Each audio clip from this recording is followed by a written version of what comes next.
haven't seen you in years.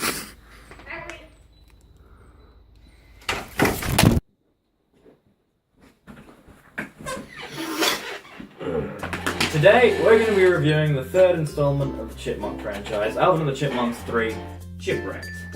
The film starts with the Chipmunks going on a cruise with their adopted father and guardian, Dave. Getting shown what seems to be a generic Bill Dunn's romance story with funny moments and cool songs. Genius of Alvin and the Torrings comes when they stray from the cut-and-paste formula of generic coming-of-age tales. The main obstacle of the coming-of-age stories is left behind on the boat while the Chipmunks go on a wacky adventure onto a deserted island. On the deserted island, the various chipmunks find not only cold, fear, and hunger, but themselves as they, along with Dave and Ian, battle for survival. They eventually come across Zoe, who's been on the island for 8, 9, or 10 years.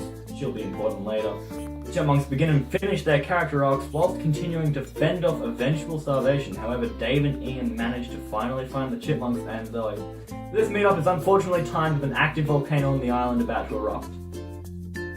The Chipmunks build a raft to leave, but Zoe kidnaps one of the chicks or something and forces her to recover some treasure that she's been hunting. However, Dave, the Chipmunks, and even Ian manage to get everyone, including Zoe, onto the raft and off of the island before the volcano erupts. Then it ends on a sweet musical number. All that remains with the Chipmunks is the ideals and responsibilities that Dave's character leaves them. In a dark and unique way, the story is surprisingly reminiscent of William Golding's Lord of the Flies, calling back to all of the necessities of humanity's survival requiring order and civilization. As most everyone knows, Golding firmly believes that true civilization, we need true order. And this movie furthers that idea by making it so even animals as simple as chipmunks can't survive purely on luck and chaos. The writing in Alvin and the Chipmunks 3, Chipwrecked, shows true heart, soul, and compassion being put into not only the screenplay itself, but also into the hearts of those viewing it. It's an excellent, almost perfect use of the rule of three and many other hard-to-master techniques result in a humorous and rewatchable film. When considering what film we should watch, I originally intended it to be a film so awfully written that it would be comedic to view. However, when we decided on analysing Alcohol and the Monks 3, Chipwrecked, I was not expecting a film so masterfully executed in all three forms of film production. The pre-production of the film was clearly prepared in such a manner that it made everyone working on the project know precisely what to do, but it just enough room to change things to perfectly fit the scenario and fix any previously unseen issues. The production phase clearly went off without a hitch, as it was released only 2 years after its previous film, Aluminium and the Chipmunks, The Squeakle. Yet the film somehow sets a standard of writing and special effects that would have taken much longer to create. There it was, on the screen in front of me, taunting me with such elegance and radiant beauty, taking me away from this emotionally void plane of existence and placed me with Alvin and the Chipmunks for a brief but magical 87 minutes. This production could have been better. Overall, the quality of Elf and the Chipleys is outclassed by none. It's almost impossible to pull off perfection, makes you wonder what the point of life is. It's only downhill from here. However, thankfully for all those who have realised there is nothing more important in this existence, there are more sequels. Personally, I believe that the Chipmunk Cinematic Universe is the best series to come out of during my lifetime, and I'm just glad that I could exist to see it. For the sake of a simple philosophic analysis of this video, I'm going to be discussing mainly the three male chipmunks. The three chipmunks actually follow quite closely the ideas of Søren Kierkegaard, a Danish philosopher in the 1800s. Kierkegaard discussed the notion of what he believed to be the three stages of life, which relates to all the chipmunks individually. The first stage of life is aesthetic, which according to Kierkegaard is a life that lived on senius desire, and basically doing whatever you want because it's fun or feels nice. Now, I understand completely that you may automatically assume that Alvin is the one living in the aesthetic lifestyle, but at the start of the movie, all the chipmunks are living in this particular lifestyle, and only through their character development do they outgrow what Kierkegaard thought was a life that would lead to complete despair. The only character that maintained the aesthetic lifestyle all throughout the film is Theodore, which actually makes sense as he is the youngest and lives purely for the moment, only thinking ahead for material things such as food. The second stage of life is the ethical stage of life, where the individual starts to take a direction in life and becomes aware and personally responsible for their actions, usually expressed through marriage. Alvin again seems to fit this pretty well, when he is made to be, and I quote, the responsible one. However, this is another stage of life that Alvin passes through to reach the pinnacle of his character development.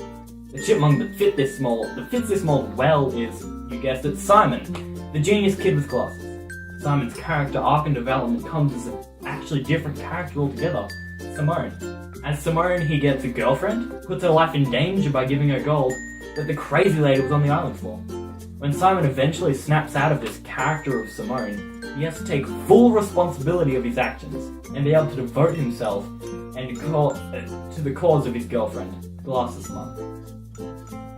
The third stage of life is what Kierkegaard described as the religious stage. This is when the individual devotes himself entirely to some sort of moral absolute, and typically a god. However, in the clever use of symbolism in the film, it becomes apparent to the audience that Alvin sees Dave as some kind of godlike figure. This is probably due to Alvin not having a father figure, and in the first film being betrayed by someone who he trusted.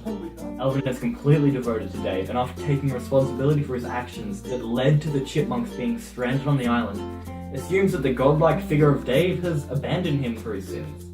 Only after he sees Dave again does he realize that Dave's Christ-like sacrifice of flying to the island represented that Dave forgave him for everything, and that Dave, much like God, loves all his children. 7 out of 10. I hated it.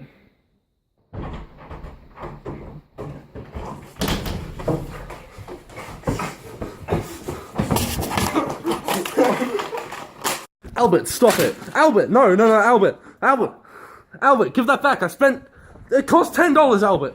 I don't even have $10. I stole it. Albert! Come on, dickhead. Albert, wait, Albert, you got the case. Give me the disc. Prepare to get Chipwrecked!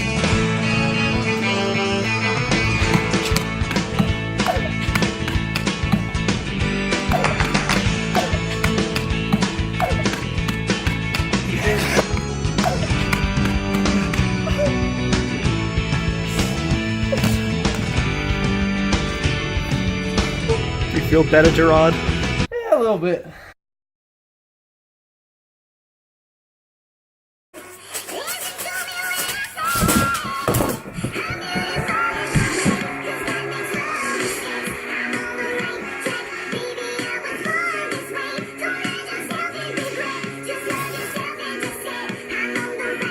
It's not done yet.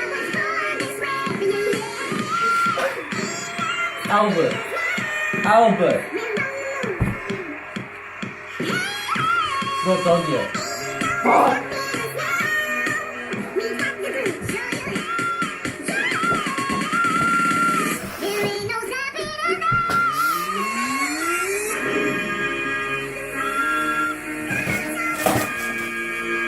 Yo!